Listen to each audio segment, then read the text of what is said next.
Agora o patrão vai ter que pagar a empregada para fazer limpeza todo dia para os bonitos também?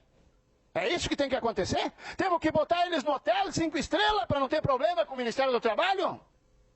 É isso que nós temos que fazer? Conversem comigo, vamos criar uma linha e vamos contratar os argentinos. Porque todos os agricultores que têm argentinos trabalhando hoje só batem palma. São limpos, trabalhadores, corretos, cumprem o horário, mantêm a casa limpa e no dia de ir embora ainda agradecem o patrão pelo serviço prestado e pelo dinheiro que receberam. Agora com os baianos, que a única cultura que eles têm é viver na praia tocando tambor, era normal que se fosse ter esse tipo de problema. Que isso sirva de lição. Deixem de lado aquele povo que é acostumado com carnaval e festa, para vocês não se incomodar novamente. É tão absurda essa fala dele, é tão absurda. Ele faz referência aos trabalhadores da Bahia que foram resgatados na semana passada numa situação análoga à escravidão e que foram mandados de volta para a Bahia, né? Isso está repercutindo muito no meio político também, Josias. O governador da Bahia se pronunciou, né? O governador que foi eleito agora, o Jerônimo Rodrigues,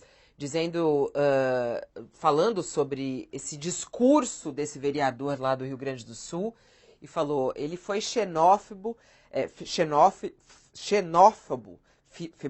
e racista, né, com os baianos e as baianas. Eu repudio veementemente a apologia à escravidão e não permitirei que tratem nenhum nordestino ou baiano com preconceito e rancor. Eduardo Leite, o governador do Rio Grande do Sul, disse que o discurso xenófobo e nojento do vereador de Caxias contra o Nordeste não representa o povo, o povo do Rio Grande do Sul.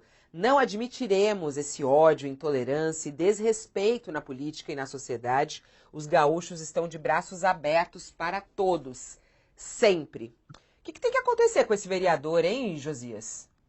Esse vereador precisa ser cassado, né, Fabíola, esse Sandro Fantinel, precisa ter o mandato cassado e precisa responder criminalmente pelo discurso que ele proferiu, né?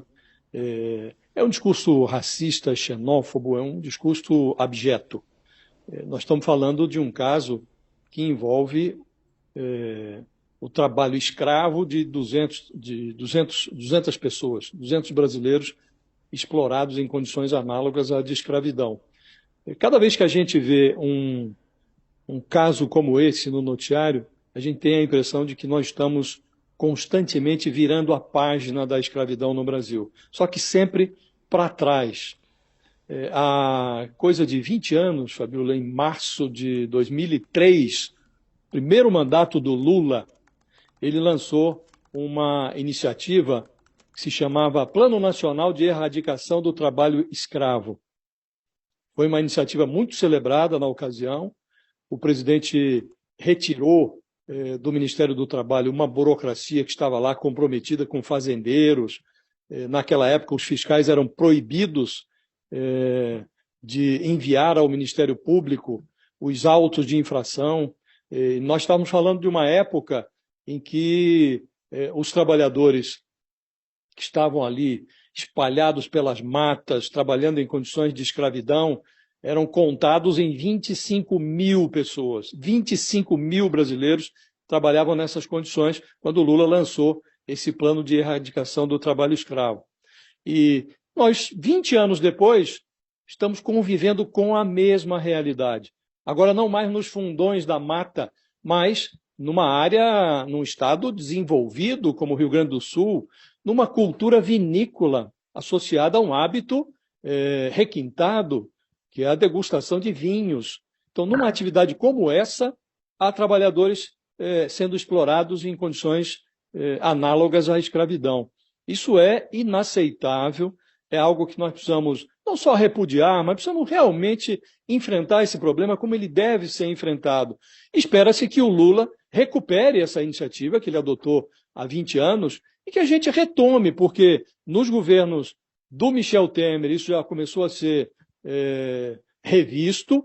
O Bolsonaro abandonou completamente, o Bolsonaro fez uma aliança com o patronato rural, ele mimou a bancada ruralista e esse plano de erradicação de trabalho escravo, isso deixou de existir. Então é preciso retomar iniciativas do gênero, dar mão forte a esses fiscais, para que casos como esse realmente se tornem página virada. Não para trás, mas para frente. Precisamos superar isso, Fabiola. Imaginava-se que o Brasil estivesse num estágio mais civilizado. Mas, infelizmente, não estamos. Ainda estamos no século XIX.